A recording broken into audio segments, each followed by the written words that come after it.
Olá, bem-vindos ao De Mãe para Mãe. E hoje eu recebo aqui o Eric Pego.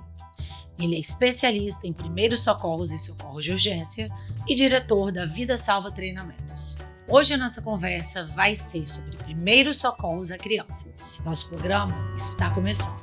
Vem comigo! De Mãe para Mãe.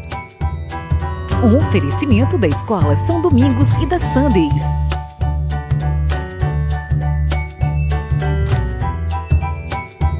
Oi, Eric, bom dia. Tudo bem com você? Bom dia, Lara, tudo bem? Obrigado pela oportunidade de estar aqui. Quero agradecer a você, toda a equipe, a Escola São Domingos também. Para a gente é uma honra estar aqui representando a Vida Salva Treinamentos e, de certa maneira, ajudando a salvar vidas através de uma transmissão também. Amém.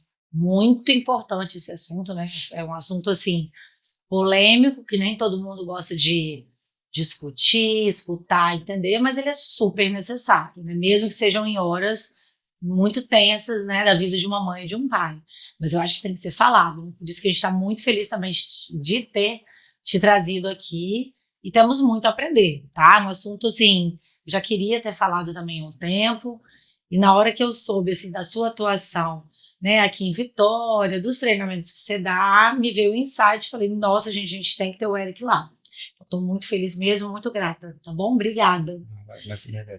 Vamos começar com uma pergunta que eu acho que ela faz parte do imaginário de muitas mães e eu acho que tem que ser falado. Queria que você explicasse para a gente quais são as situações de risco mais comuns que acontecem na vida das crianças. A criança, ela tem diversas fases durante o crescimento dela, e durante essas fases existem os riscos inerentes que são dentro de casa, até mesmo no ambiente escolar ou num parquinho, em vários ambientes, né? Então ali nós temos ali alguns riscos inerentes que nós citamos como objetos pontiagudos, tal. Mas se tratando da criança também, ela corre muito, quer brincar, então existe o risco de queda, então a mãe tem aquele medo de quando a criança baixa a cabeça no chão, o que fazer, o que não fazer, risco de queimaduras dentro de casa, talvez não em um ambiente escolar, mas dentro de casa em si, o risco de engasgo, esse risco, ele é muito alto, porque... Muito falado, está em evidência. Isso, perfeitamente. Está em evidência, né? A Lei Lucas, que é uma lei que traz essa obrigatoriedade para as escolas, instituições de ensino, igrejas, né, em geral, a darem o treinamento para os profissionais, né, para aquela comunidade escolar. Ela veio através de uma criança que veio a óbito devido ao engasgo e ninguém sabia o que fazer, né? Então, ela está em evidência, acontece todos os dias, nós precisamos aprender os primeiros socorros que de maneira bem simples, falando para você, ele é básico, ele é bem simples mesmo de você fazer, porém, o que leva à gravidade maior é a pessoa não ter aquele conhecimento. Então, engasgo, queda, convulsão, queimadura, afogamento são assuntos que assustam os pais. E nós estamos aqui para tirar as dúvidas. É verdade. Eu falo assim na minha experiência pessoal, eu sempre coloco aqui um pouquinho da minha experiência pessoal, né? Até nos assuntos técnicos, né, que não são tão, conversinha com outras mães. Quando eu falo, né, desses aspectos técnicos de situações graves, eu tenho mãe pediatra, né? Então, mesmo eu tendo tido esse apoio, ela tentando me ensinar tudo, eu sou uma pessoa que eu sei, então acho que ainda tem esse perfil de mãe e de pessoa. A pessoa sabe, ela tem noção do que ela já aprendeu, em algum momento ela estudou aquilo, mas ela não tem condições psicológicas, né, por conta de nervosismo, por conta de desespero, de atuar da maneira correta na hora de um problema, na hora de um susto, né? Desde a minha filha pequenininha, eu falo que eu tive alguns sustos, depois eles foram aumentando. Mas assim, uma criança, né, aparentemente tranquila, se engasgou uma vez com melão, e eu fiquei desesperada, pulando em casa e tive que chamar meu marido, porque eu sabia a regra, mas eu não conseguia colocar em prática, né? Porque a emoção falou mais alto e eu estava muito nervosa e eu só começava a falar, me ajuda, me ajuda. Então eu acho que também é um ponto que deve acontecer com muitas mães. Às vezes elas têm a informação, mas não sabem como colocar em prática. Até eu respirar fundo, ou assim, nossa senhora, 2 segundos para me acalmar, porque também é tudo muito rápido, né? Até isso eu acho que tem que ser ensinado, é legal de falar, né? Sim, sim.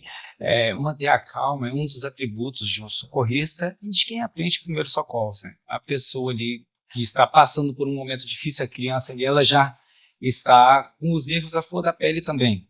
A criança tá Já nervosa, isso já desespera a mãe também, né? Perfeitamente. Quando é bebê que ele não sabe falar, não sei, né? Isso. Tô passando mal, aconteceu alguma coisa. Aí que ela já não entende até que ponto que foi o tamanho do pedaço, ou enfim, aonde que tá exatamente. Verdade. A pessoa não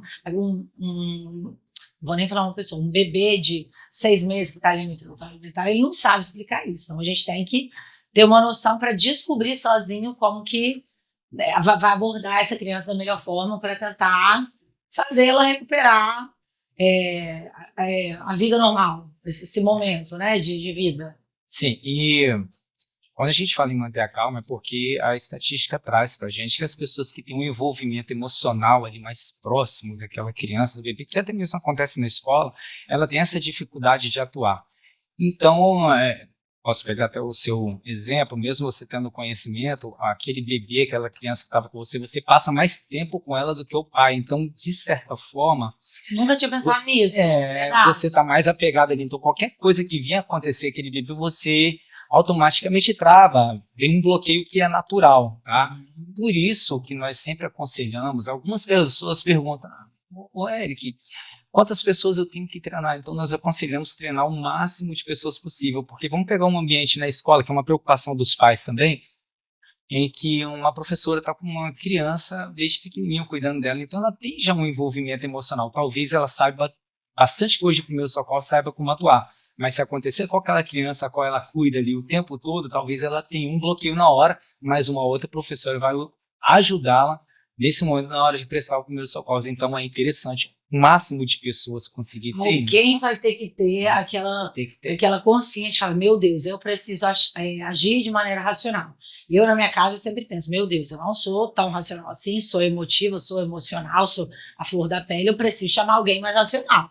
Então, essa época da introdução alimentar, eu queria sempre que tivesse alguém perto de mim, porque mesmo eu sabendo, eu tinha medo de não dar conta. Na escola, a pessoa, querendo ou não, está lidando com um monte de criança. Então, lá, mais do que obrigatório. Eu sei que, às vezes, né, numa situação de risco, pode acontecer dela também não dar conta de ter que chamar um supervisor, um colega, mas, às vezes, a pessoa que tem essa racionalidade mais forte em si, ela vai conseguir manter a calma, né? Isso eu acho que é um ponto que tem que ser falado. E o pai é muito importante nisso, porque costuma ser mais racional também. O primeiro engasgo da minha filha, foi ele que teve o controle, eu gritava, chamando, e acontece em todos os lugares, né? Acaba acontecendo até com adulto, né? Eu posso até abrir um parênteses diante desse tema aí, para quem está nos assistindo, que primeiros socorros, para deixar bem claro, é um primeiro atendimento. Então, uma situação que você passou, você poderia estar sozinha e seu esposo não está perto. Deus então, me livre. Nós podemos, de repente, deixar bem claro para o público, nós podemos ligar para 193, que é o ramal dos bombeiros, ou 192, que é SAMU, você vai ser prontamente atendido ali. Se houver a necessidade de um deslocamento, é óbvio que eles vão fazer um deslocamento, mas vai ter alguém te monitorando e falando com você durante o deslocamento. Isso, enquanto você está fazendo o atendimento, tá bom? Já houve vários casos de a mãe conseguir desengasgar um bebê com a ajuda de um atendente do CIODES, lá do Corpo de Bombeiro, do SAMU, por telefone, orientando como fazer. Então, é muito importante. Sabemos que primeiros socorros, o fato de eu ligar, eu já estou prestando primeiros socorros e é o meu primeiro ato. Diante de qualquer situação, é sempre ligar para a emergência. Começou a engasgar, a gente liga, mesmo a gente sabendo que vai que a gente faz uma coisa errada. Eu fico pensando que eu fico tão nervosa que nem na ligação eu ia prestar atenção, porque eu estou prestando atenção nele ali.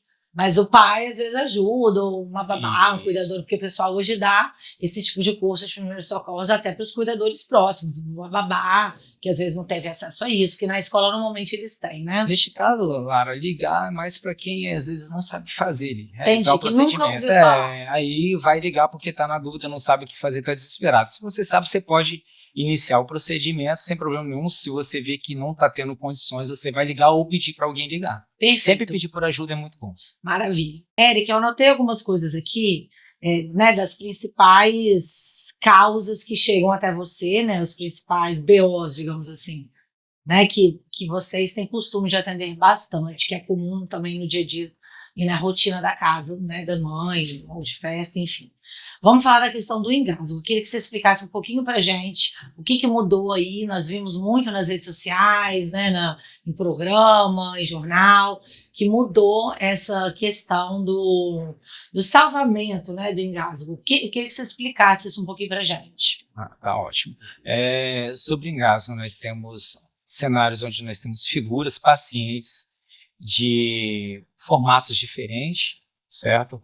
Se tratando de crianças, de bebês ou de adultos, então nós primeiro temos que identificar aquela vítima que está engasgada, saber identificar com o que ela engasgou. Talvez naquele momento eu não vou conseguir, mas eu consigo talvez observar que uma criança estava com um saquinho de alimento na mão, de chips, de biscoito, alguma coisa na mão. Foi fruta, não. Ótimo. Eu sabia porque eu estava olhando. Porque tem aquele caso de também a criança estar comendo em outro cômodo e você não sabe o que ela comeu, né?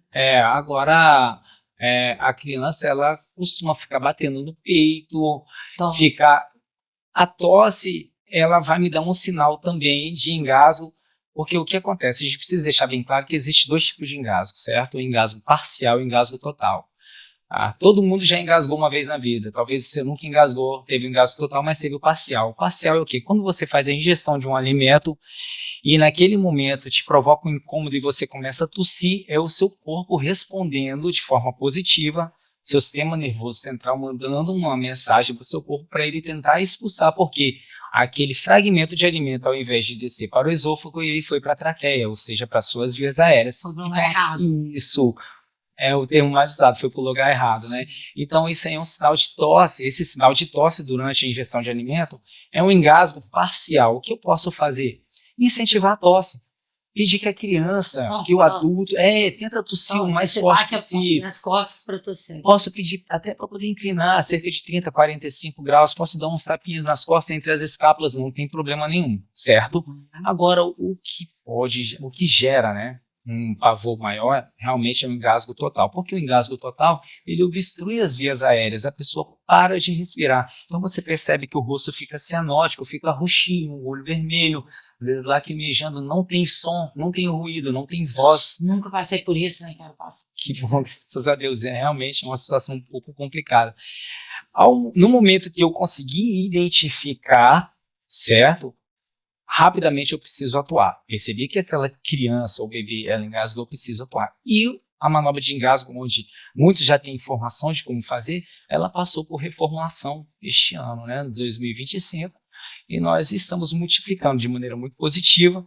Inclusive, tivemos que ir a vários lugares para poder passar essa reformulação. Estamos sendo muito procurados através de redes sociais, telefone, para poder passar essa mudança, que foi uma mudança simples. Porém, é necessário passar porque foi identificado que a manobra antiga ela era eficaz, mas algumas pessoas tinham a dificuldade de alcançar a profundidade suficiente no peitinho da criança, devido ser com as pontas do dedo. Então, agora está utilizando mais essa parte da mão, parte hipotenar, calcanhar da mão. Isso, para você fazer uma pressão um pouco maior e conseguir alcançar os 4 centímetros de profundidade no bebê, 5 centímetros em criança. E é assustador, né? Como é que você abaixa o peitinho do neném 4 centímetros? Já dá esse medo também. Isso. Lembrando de iniciar sempre nos golpes dorsais. Então, eu posiciono a criança no meu antebraço, dos 5 golpes dorsais, com a cabeça abaixo da linha do corpo, do tronco da criança, e fico observando também. Abaixo a criança, abaixo da linha, a cabeça abaixo da linha do corpo, estabilizando a cervical. Por quê? Eu não posso bater nas costas sem estabilizar a cervical, senão a criança está no processo de formação ainda. Estabilizar reto. Isso, estabilizar, inclinando as vias aéreas para poder ficar aberto, certo? Abrindo a boquinha da criança, fazendo uma letra C ou um V, abrindo a boquinha para eu ver saindo.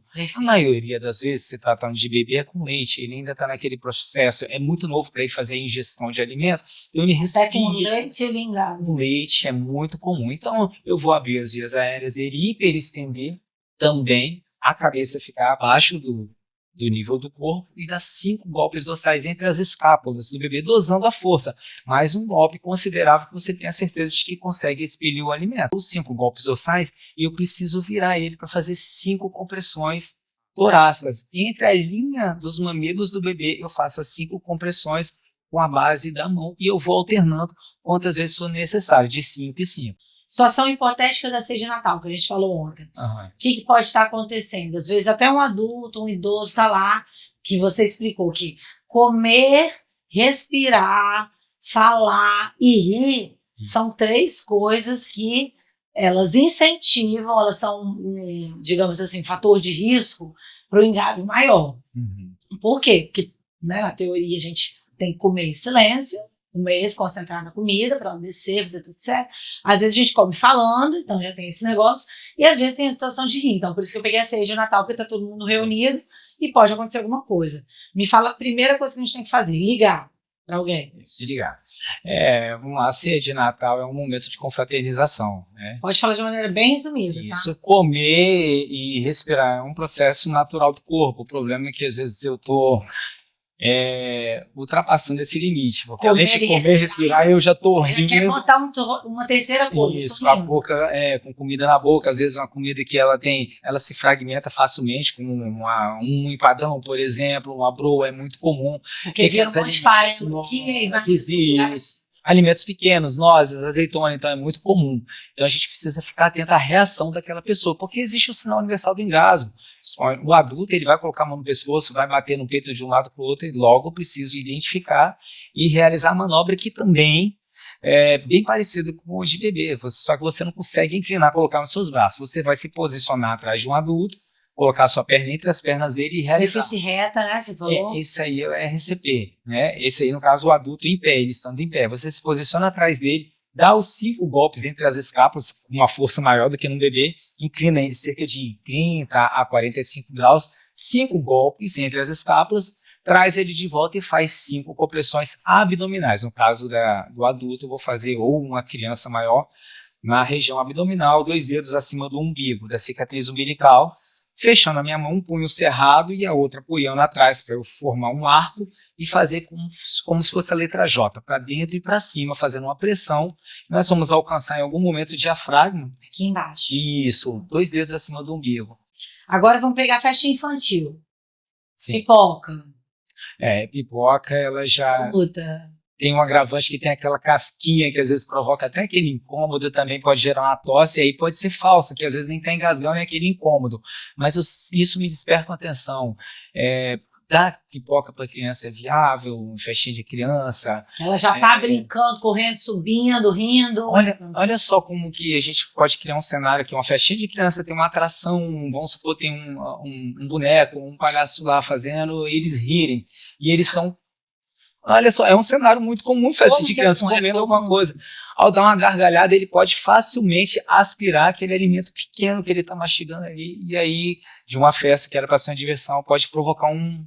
E eu já presenciei isso. Quando a gente fala de afogamento, isso aí é assim, um tabu, até para falar, né? Porque afogamento, a gente até fez um programa, né? Uma série de conversa mesmo com isso. E eu já sei várias informações, né? Assim, eu converso tanto com mãe que algumas coisas eu sei.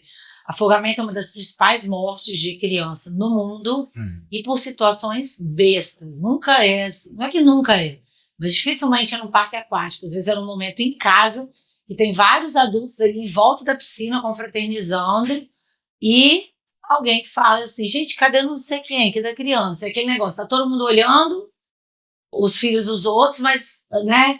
Eu falo que assim, que o cachorro que todo mundo olha é um cachorro sem dono. Que a pessoa olha, mas tá fazendo outra coisa, está bebendo, né? Então, isso já aconteceu na minha casa. Uma criança sumiu, todo mundo olhou assim, gente, cadê? Ela tava aqui ao mesmo tempo. Tava lá no fundo da piscina. Pegou pelo cabelo e tentou fazer essas manobras. Explica um pouquinho aí o que é o certo a fazer no primeiro momento que você percebe um afogamento. Bom, quando a gente está falando de afogamento nesse cenário, é preciso deixar bem claro que nós não estamos ensinando fazer um resgate aquático. Isso aí são para profissionais treinados e capacitados. Um bombeiro mesmo, se for um negócio pesado, tem que ligar. Em relação à praia, porque senão ele pode te provocar um afogamento também, né? Isso, 2 pessoas acidentadas, né? Perfeito. Então nós vamos falar de primeiros socorros em si. Então é muito comum as pessoas acharem, Lara, que uma criança afogada, um bebê afogado, ele está cheio de água dentro do corpo. Não, às vezes 200 ml de água é suficiente para afogar uma criança. A diferença é que ao invés de descer e ir para o estômago, aquele líquido, né, que são líquidos não corpóreos chamados, né, porque existe os corpóreos são naturais do nosso corpo, então os não corpóreos. A diferença é que ele foi para os pulmões, para as vias aéreas, e automaticamente baixou muito o nível de oxigênio do corpo. O organismo ele desliga a sua chave geral, ele desliga, te deixa inconsciente para preservar a sua vida. E aí você tem 1 a 2 minutos para poder tentar resgatar essa criança, esse adulto que for, mas o tema hoje é criança, vamos falar de criança. E os primeiros socorros ali, eu preciso conhecer, saber o que fazer, conhecer como funciona o corpo para poder atuar de maneira certa. Lembrando que nós estamos falando de piscina, tá? Mas é muito comum, ainda é comum, infelizmente, criança se afogar em balde. Balde privado. Isso. Eu já ouvi isso falar da uma professora de natação. Aí, É bem comum. isso aí é como a criança vai se afogar? A água atrai muito a criança. A água atrai muito um bebê, uma criança. O bebê é curioso, né? curioso. Ele se enfia nos lugares que a gente não entende. Imagina um balde com 10 litros de água, uma criança de 6, 7 quilos, brincando com um brinquedinho ali na água. Ele cai no fundo do balde, a primeira reação do bebê é tentar pegar o brinquedo. Então ele vai tentar afundar a mãozinha, vai debruçar o corpo e ele não vai ter força suficiente para voltar. Se ninguém estiver vendo, infelizmente, isso aí é um caminho curto para fatalidade. Para muitas mães isso é inimaginável, porque ela está ali lavando uma louça, fazendo até uma cuidadora mesmo, às vezes a mãe não está em casa. Quem que você vai imaginar que o bebê que está ali andando pela casa, explorando a casa, ou até quietinho ali nos brinquedinhos, numa televisão, no mundinho dele. Devagar ele vai lá, vai num balde fazer uma brincadeira. Cadê o bebê? Ninguém está ouvindo nada, né? Isso aí. Desesperador. Desesperador demais. E então, como nós falamos lá do engasgo, sempre eu vou ligar, vou pedir ajuda. Peço para alguém ligar, eu peço ajuda a algum vizinho, alguém próximo para ligar para a emergência, para 192, 193. E o primeiro passo ali é realizar são 5 insuflações de resgate. Aí eu vou explicar o porquê, tá? E eu quero também deixar bem claro, abrir um parênteses, porque não existe nenhum protocolo no mundo que me obrigue a realizar um boca a boca em alguém hoje, né? Devido a várias questões que o tempo não nos permite, né? O tempo não nos permite a frisar essas questões, mas não existe protocolo que me obrigue a fazer o boca a boca em uma criança sem uma barreira de proteção. Mas, se tratando de um ente querido, que é a grande maioria das vezes quando se trata de um acidente desse residencial, também não existe nenhum protocolo que me proíba realizar, sendo que é no meu filho, no meu sobrinho, ok? Porque você está desesperado, né? Se eu tivesse terceiros em casa e falasse, não tem condições de tentar isso, você sabe melhor. Eu ia querer que você fizesse isso. Mas eu entendo que, né, existe esse protocolo por várias questões, como você falou, né? Isso aí. E o primeiro procedimento é a boca a boca, a insuflação de resgate. Por quê? Porque quando aquela criança estava se afogando, ela buscava por oxigênio, mas entrava água. Então o sistema nervoso, ele bloqueou o drive respiratório, deixou a criança inconsciente para preservar o pulmãozinho dela, certo? Então, para ele entender novamente que parou de entrar água e agora está entrando ar, eu preciso soprar. Mais um mito que cai por terra, porque muita gente achava que eu tinha que sugar a água. Né? Eu sempre achei que você fazia assim.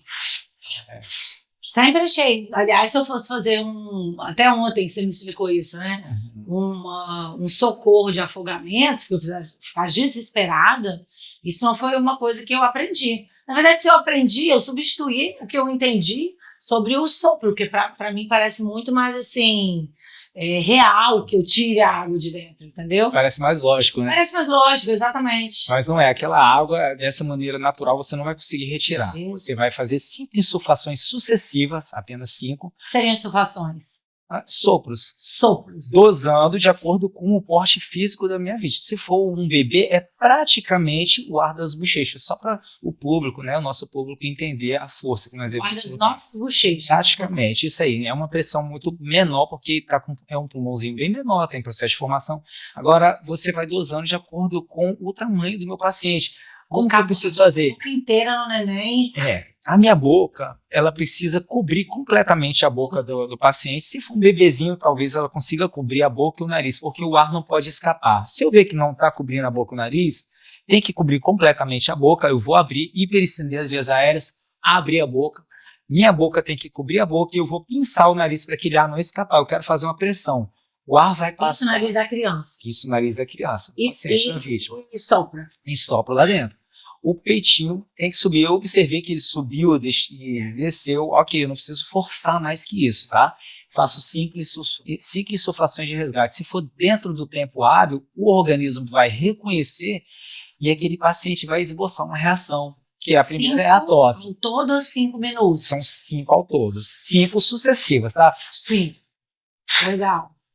5 sucessivas. Depois dessas 5, se não esboçou nenhuma reação, aí eu preciso realizar a reanimação cardiopulmonar, RCP, que nós vamos falar logo à frente. Tá bom. Então, afogamento básico é isso. Se Deus quiser, a criança tosse a água que tinha para fora. Não é isso que você falou? Tossindo, eu preciso colocar a criança na posição de recuperação ou posição lateral de segurança, que seria com o lado direito para o chão. Sempre lado direito. É à frente. Não, de lado. Posição de recuperação, ela é de ladinho. De lado para o direito. Isso. Assim. Com o lado direito para o chão. Empurrando. Eu deixo ela esboçou uma reação, acordou, tossiu, se movimentou, certo? Tentou me segurar, esboçou alguma reação, eu coloco ela na posição lado direito, deitado, que é decúbito lateral nós chamamos, né? De ladinho, deitado de ladinho, posição criança total. para o direito. Um lado direito para o solo, tá? Por que Beleza. o lado direito? Por causa do formato anatômico do pulmão. Então a gente precisa lateralizar nessa posição. Perfeito. Eu acho que a gente falou o básico aqui. Qualquer coisa, a gente faz outro curso de treinamento, porque a gente ainda tem pautas para falar. Muita informação. Tem que fazer uma demonstração também. Mãe quer saber de tudo, né? Vamos lá. Se a gente falar de queda. Queda, eu já passei por isso. Uma série, não tem nada mais desesperador. Queda. Quando bate a cabeça, a gente pensa na cabeça, que a cabeça pode vir a dar 1 bilhão de tipos de problemas, né? Pode morrer, pode ter um desmaio, né? Assim, que é bem, pode ser sério, pode ter uma questão neurológica depois, ou mesmo um super susto, sair muito sangue, apesar que hoje em dia minha mãe explicou que o fator só do sangue, minha mãe pediatra sempre fala isso também, ele é porque o couro cabeludo solta muito sangue. Então, o sangue que me assustou quando minha filha bateu a cabeça, que era muito sangue, hoje em dia eu já sei. Claro, tem que abrir, né? Nós temos que entender e levar depois para um médico, mesmo assim, né? Para olhar toda a questão dentro de hemorragia e neurológico. Mas o sangue em si não é o fator principal que demonstra que aconteceu algo grave. Aí ela sempre todo mundo tem dúvida, deixar dormir. Nossa, não pode deixar dormir depois que bateu a cabeça. E eu, nessa situação, já trazendo um pouco da minha vivência, falei, não dorme, porque ela tinha, né, dado um mortal para trás, caiu, fechou o olho, falei, pronto, tá desacordada, desmaiou, e ainda deu um creque no pescoço. E aí, quando eu peguei no colo, vi, meu Deus, tá jorrando sangue na casa inteira, eu tava com calça branca e fui de biquíni descalço pro hospital, achando que ela ia falecer no meu colo. Foi horrível. Mas vamos falar desses de deixar dormir, que todo mundo fala que não pode deixar dormir. Em que casos que não pode deixar dormir? A gente precisa observar a criança, sempre. Isso é um mito de não deixar dormir, mas eu preciso ter uma atenção porque se eu também deixá-la dormir, ela pode mascarar algum sintoma. Então vamos observar o comportamento da criança. Depois da queda, vamos desconsiderar até o sangramento, né? Acredito que o tema agora é tirar uma dúvida com relação a dormir ou não dormir. Pode tirar essa dúvida.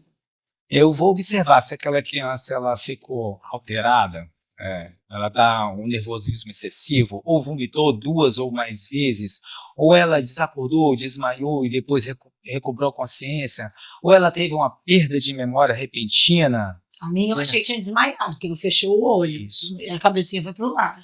Aí eu tenho que observar também se durante a queda ali, depois, logo após a queda, se ela teve diversos outros fatores, como, por exemplo... Sinais vitais. Isso.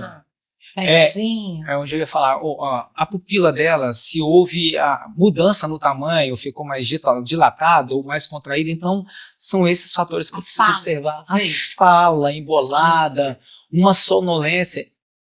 A sonolência aí que eu falo é intensa, né? Ela é sucessiva, uma frequência muito alta. Assim, deu uma tá querendo apagar mesmo. Isso aí eu preciso observar. Neste caso, conduzi-la o mais rápido possível para o hospital. E tentar não dormir nesse caso. E tentá-la mantê-la consciente o máximo possível, porque aí ela já está ela já está mostrando, aparentando uns sintomas que são fora do comum da criança. Agora, se eu observei que essa criança está ativa, se ela está verbalizando, conversando normalmente. Mesmo se ela estiver chorosa, que foi meu caso. Mesmo chorosa é normal para se tratar de criança. Um susto, né, também. Isso, e ele pode gerar um sono, porque dependendo da criança, ela vai chorar tanto, e talvez imagina que ela estava brincando de bola, ela já estava cansadinha, correndo, suave. Caiu, bateu com a cabeça, chorou tanto, ela vai ficar cansadinha, é normal, dá um soninho, talvez é até um momento que ela tem um hábito de dormir naquele dia, todo dia ela dorme às 15 horas, e ela caiu às 14h45, então é normal dar um soninho ali,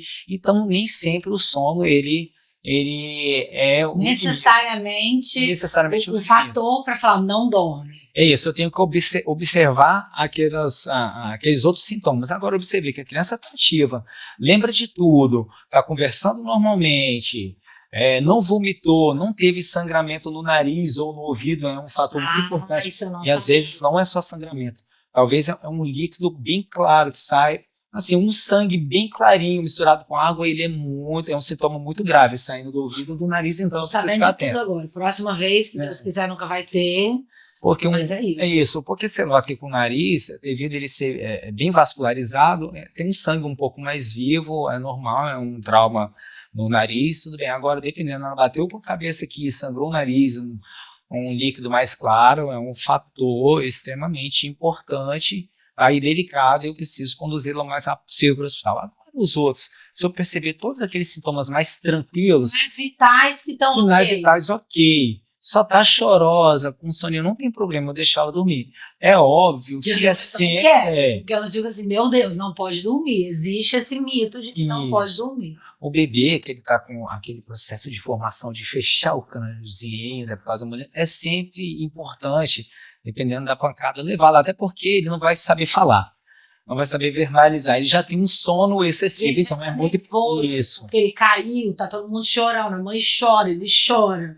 No meu caso, eu tava com 10 crianças, aí elas me viram chorando, ensanguentada, ligando, falei, meu Deus do céu, preciso ir pro hospital agora, saí descalço. Eu falava, minha filha, não dorme, por favor, bati aqui assim, mamãe, eu preciso dormir, eu tô com sono, depois de chorar 40 minutos. Isso eu indo de carro, 40 minutos pro hospital, porque eu tava em Guarapari, então foi um negócio assim, assustador, eu falei, e aí minha mãe no telefone comigo, porque eu fiquei com ela, né, médica também, aí ela falava assim, minha filha, calma, olha só, ela abriu o olho, ela conversou um pouquinho com você, eu falei, mãe, conversou, mas chorosa, mas calma, se ela não dormiu direto os primeiros minutos, ela fechou o olhinho, você acordou e você viu que ela conversou, ficou em pezinho um pouquinho, ela tá entendendo o mundo, ela tá querendo dormir porque ela tá com sono, ela já chorou muito, e eu não acreditava no meu desespero, eu falava, não, acorda, vou dar um picolé pra ver se ela acorda, ela falou, isso, dá um picolé até chegar no hospital. Aí chegou, tranquilizei. Aí fui fazer todas outras coisas, tomografia, sei lá, todas aquelas fias que a gente faz. E aí, no final das contas, 9 pontos. Eu falei, não, eu tenho que olhar para dentro, vai que dá uma hemorragia, e chamei os neurologistas, mas no final deu tudo certo. Graças a Deus, né? Convulsão, vamos falar de convulsão. Convulsão é muito comum também em crianças até 5 anos de idade, é bem comum, atingiu até 5 anos de idade, se acontecer. Vou até reformular aqui, vou até reformular a minha fala, tá? Não tô é comum uma criança até 5 anos, desde que ela tem uma febre que atinja 40 graus. Então é comum ela convulsionar devido à febre, que o corpo vai tentar, o organismo vai tentar resetar. Porque febre, às vezes, é sinal, na maioria das vezes, é sinal de uma inflamação, de alguma infecção. Atingiu 40 graus, o organismo vai dar aquele espasmo, ela vai convulsionar. Até 5 anos é até comum. Então, os motivos de convulsão, você poderia dizer que na maioria dos casos é febre altíssima, de 40 graus. Isso aí, é comum, né? Inclusive, então, teve uma febre de 40 graus e já tem... Pode acontecer de convulsionar. Jesus. Isso aí, tá? Pancada na cabeça, certo? Uma dor aguda, muito forte, um susto muito grande. Pode até mesmo um adulto convulsionar, isso não é problema. A diferença, algumas pessoas confundem convulsão com epilepsia. Epilepsia é uma patologia. Tá? Agora, se a criança ela tem uma frequência ali de convulsões, é necessário procurar um neuro para poder se aprofundar para poder eu tentar entender aquele cenário. Agora, nós estamos falando de primeiros socorros, né? O que fazer durante uma crise convulsiva? O que fazer é bem básico. Na verdade, a gente precisa, às vezes... Tudo é básico para vocês, né? Vocês aprendem. Na verdade, é porque o primeiro socorros, ele em si, o primeiro atendimento, ele é básico, só que hoje em dia nós estamos vivendo um cenário onde as pessoas estão se aprofundando mais, mas antigamente não havia tanto interesse, né? Achava que primeiro socorro era só para um profissional. Mas você vai ver que para convulsão ele é básico, o atendimento é bem básico. Às vezes eu preciso saber mais o que não fazer do que o que fazer, certo? Então, está convulsionando, o cenário é feio, vai ficar babando muito, pode acontecer de pós-crise a pessoa se urinar, defecar na roupa, se estiver com vontade de fazer, porque tem uma contração geral de toda a musculatura do corpo, um espasmos, né? E depois há um relaxamento que é natural. Quando relaxa, toda a musculatura também relaxa. Então, se estava com vontade de fazer xixi, vai fazer, de fazer cocô, vai fazer, certo? Então, isso é natural. Vai se babar, então é um cenário feio. Precisa evacuar o ambiente se tiver outras crianças, porque acaba que não é feio. Então, qual é a minha preocupação na convulsão? Caiu, está convulsionando, afastar qualquer equipamento que seja pérfuro ou cortante. Qualquer coisa que venha furar ou cortar a criança. Porque ela se mexe tanto. Porque se bate. A cabeça fica batendo no chão, então eu posso proporcionar naquele momento um conforto para ele até passar aquela crise que é rápida, tá? Então eu pego algo confortável, uma almofada, uma mochila, uma roupa, uma blusa de frio, enrolo e enfio debaixo da cabeça sem travar a cabeça, porque se eu segurar a cabeça naquele instante e a criança virar o corpo, eu posso provocar uma lesão. Isso. Ele tem que ficar solto. Isso eu faço uma situação, tá? Acho bem assustadora também. É bem assustador. Eu faço como se fosse uma espátula por baixo da cabeça, levanto rapidamente, coloco algo confortável, a cabeça vai ficar batendo ali. Passou aquela crise, ela pode retornar? Pode, mas ela passou, eu lateralizo. Lembra da posição de recuperação que a gente falou do afogamento? Do lado. É a mesma coisa, só que para convulsão ou crise epilética, não tem lado, qualquer lado. Porque, mas tem um risco de vomitar. É justamente porque tem o risco de vomitar, para não broncoaspirar, a gente coloca na posição lateral de segurança, e ali é o primeiro socorro no atendimento à pessoa com crise convulsiva. Maravilha. Pergunta final para a gente já passar para o próximo. Convulsão gera morte? Pode gerar morte? Ou sequela? Quando a gente fala de morte, é um termo bastante pesado, porque para nós, aí eu estou falando para o profissional, para nós socorristas, ninguém está morto. Sempre tem chance de vida, então a gente sempre dá o nosso melhor. Mas assim, só para deixar claro, né, para o público que nos assiste, profissionais também da área podem estar nos assistindo também, para a gente deixar bem claro. Então, mas o risco de óbito existe sim, porque de repente a pessoa cai e bate com a cabeça numa quina, ou ela convulsiona onde ela estava próximo a um local onde tem um barranco abaixo, uma queda livre. Então, o risco existe, agora não a convulsão em si. Eu achei que a convulsão em si poderia afetar alguma coisa aqui dentro. Ela pode, de certa forma, pode ser secundária após alguma coisa. Convulsionou devido a uma pancada forte na cabeça, então ela pode ser secundária. Agora, uma crise convulsiva, por exemplo, pós-febre, qual o risco de morte, né? Digamos aí, eu deixar a criança de barriga para cima. Porque, lembra que eu falei que ela gera bastante saliva, né? Produz bastante saliva? Ela pode engasgar com a própria saliva, ou se estava com bala, você é ótima. Eu espero que o público também esteja absorvendo bastante informação.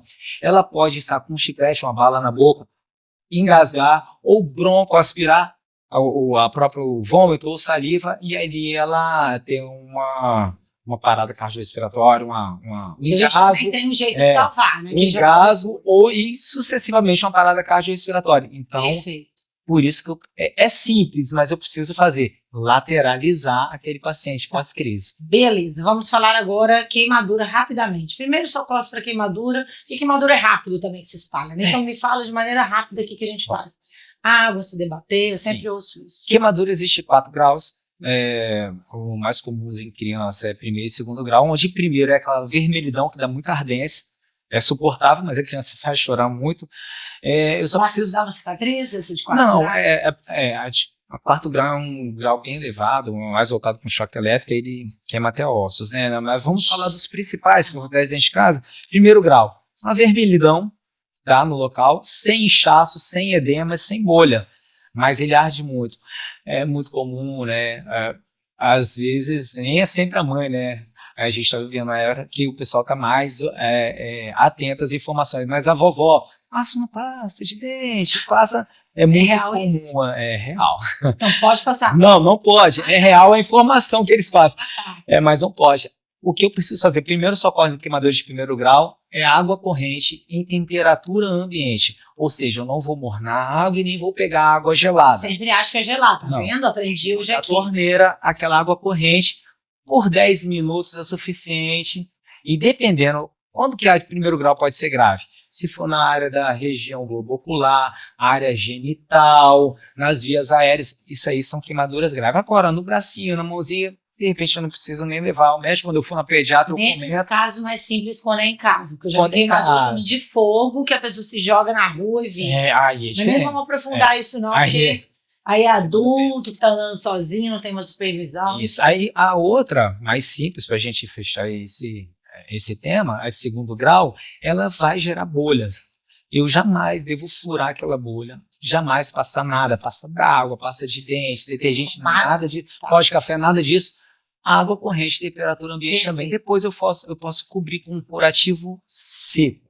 Tá, Tá bom. vamos lá. Agora se a gente vai falar, vou falar primeiro de manobra RCP, que você falou que eu achei mais importante, caso a gente não tenha conseguido falar, tá bom? Vamos lá, manobra RCP, que eu também não conhecia, que era parada cardiorrespiratória, né? Isso. Fala isso, chega bastante para você, isso é muito grave, então isso eu queria que você explicasse 3 minutinhos. Você Tá, a manobra de RCP, eu realizo ela quando a pessoa tem uma parada cardiorrespiratória. Como identificar a parada? Como identificar?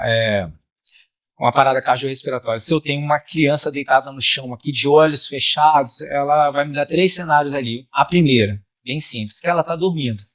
A outra, que ela está desmaiada, ou a outra, que ela está inconsciente, em parada, sem respirar. Como identificar? Simples, vamos deixar para o nosso público aqui bem explicado.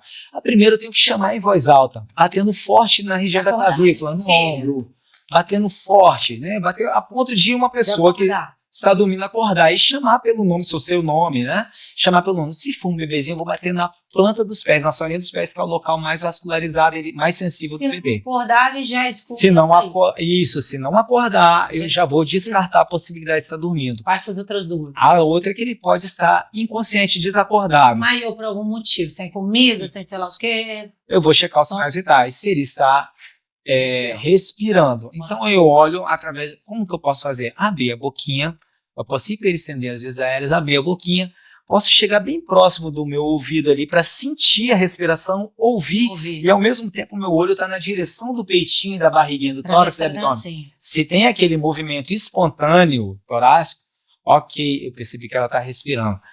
Pode estar desacordado por algum motivo, certo? Se está desmaiada, ela vai recobrar a consciência, mas me acendeu um alerta. A gente precisa investigar os motivos, né? Certo? Desmaio. Ok. Agora, o terceiro passo, né? A terceira, que é o ponto que nós queremos chegar. Se eu chamei e não acordou, se não tem movimento espontâneo de respiração, ela está inconsciente e não respira, eu preciso realizar a RCP o mais rápido possível. Então, identifiquei, peço por ajuda. A gente falou no início, peço para alguém ligar para a emergência, porque eu preciso atuar rapidamente ali, certo? Aí eu vou localizar. Se tratando de bebês, a linha dos mamilos, ele não tem a queda de mama, então a linha dos mamilos, eu imagino que tem uma linha ali na direção dos mamilos, um dedinho abaixo, eu coloco essa parte da minha mão aqui. Essa aqui. Isso. Essa parte aqui está sendo mais ensinada, só que as pessoas estão pulando os polegares, né? Então a gente precisa passar porque houve essa atualização no protocolo. A minha mão tem que circundar as costas do bebê. O bebê assim. Isso, e eu vou pegar os 2 polegares na direção da linha dos mamilos e fazer compressões fortes. Um assim. Isso. De uma frequência de 100 a 120 compressões por minuto. Que dá 2. 1, 2, 1, 2. Isso. Basicamente 2 por minuto, mas tem que ser frequente, né? 2, E 3, fortinho, 4. né? Forte porque eu tenho que aprofundar 4 centímetros em 4. um bebê, certo? Que é muito. Então, aquilo, existe aquele Isso. perigo que eu te falei também. Ô, Eric, eu tenho medo de quebrar o ossinho. Melhor quebrar o osso do que morrer. Apesar de que o bebê ele é bem flexível, a tendência maior às vezes quebrar um adulto, né? É? Aí eu faço ali as compressões de 100 a 120 vezes por minuto durante 2 minutos. E durante esses 2 minutos, isso aí eu tenho que, se tiver alguém que saiba fazer também, eu posso orientar, né? A pessoa vai revezar comigo ali, ok? Se eu estiver sozinho, eu vou fazendo até a chegada de alguém mais experiente ou um socorro especializado. Aí, se eu não tenho condições de fazer com as pontas dos dedos, se está muito cansativo, eu posso, hoje o protocolo traz para a gente essa atualização que eu posso fazer com o calcanhar da minha mão, que é a linha dos mamelos, isso, essa parte aqui mais gordinha da mão. Perfeito. Fazer também as compressões de 100 a 120 vezes por minuto num bebê. Criança, eu vou utilizar uma mão. Aí a criança, a gente vai falar de 2 a 5, 6 anos, de acordo com a estrutura física da criança, dependendo, eu vou utilizar as duas mãos. Adulto já, né? Isso. O adulto ou uma criança de um porte maior, adolescente, nós vamos entrelaçar os dedos, usar as duas mãos, não deixar flexionar o tornozelo, usar o peso da minha dorsal para eu conseguir aprofundar ali o peito. O peso do dorsal, do tronco. Não movimentar os cotovelos. Isso, senão eu não tenho. Eu posso até alcançar a profundidade desejada, porém eu vou perdendo velocidade e qualidade nas compressões porque eu vou cansando. Direito é reto. Isso, reto. Com essa parte também, entre o peito, e vou fazer a mesma frequência, de 100 a 120 por minuto. Maravilha. Vamos para o último tópico, intoxicação, que eu acho importante. Vamos falar de manter a calma antes? Ok. Manter a calma, o que é muito difícil de acontecer, principalmente, não sei se principalmente com a mãe, mas eu nunca mantenho. Sempre peço ajuda a alguém, eu só quero ligar para o médico, fico pulando, entrego minha criança para alguém, porque eu acho que sempre alguém vai saber fazer melhor do que eu. Mas se eu estiver sozinho, como que a gente mantém a calma? Pode responder de maneira bem sucinta.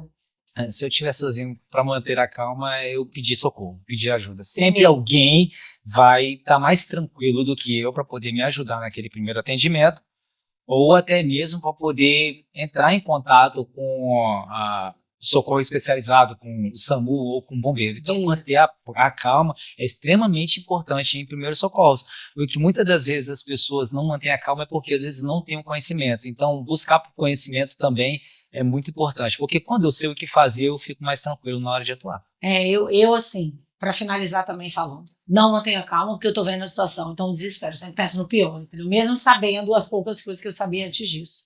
E intoxicação, quer explicar aqui em uma frasezinha? Intoxicação às vezes acontece também, né, em outras situações, escola, cozinha. Sim. Ingestão de alimentos tóxicos, né? O que a gente tem ou não alimentos, né? Ou não alimentos, isso.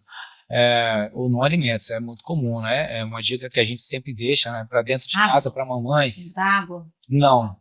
A gente deixa para a mamãe dentro de casa guardar os produtos de limpeza, de higiene, sempre no alto e deixar alimento embaixo. Se a criança acontecer de pegar e colocar na boca pelo menos um biscoito recheado, alguma coisa, se não foi um produto de limpeza. E é muito comum, às vezes, a mãe guardar no local embaixo. Então a gente sempre orienta. Embaixo da pia, né? Isso. Então o que a gente orienta? Se for intoxicado. Em caso de intoxicação, percebeu que a criança está sentada, comeu um sabão, tomou uma água sanitária, eu não devo em nenhum momento dar água, nada para aquela criança ingerir. Tá vendo? Leite é muito comum, é mito, né? Tudo, leite corta, então isso é mito. E eu também não devo induzir o vômito. Jamais. O que tem que fazer então? Responde. Ligar para 192, 193, tá? Ou ligar, existem alguns números também para... de próprios para poder orientar a pessoa em caso de intoxicação, mas são os 0800, né? Igual tem o CIT 100, que é 0800, 722, 621.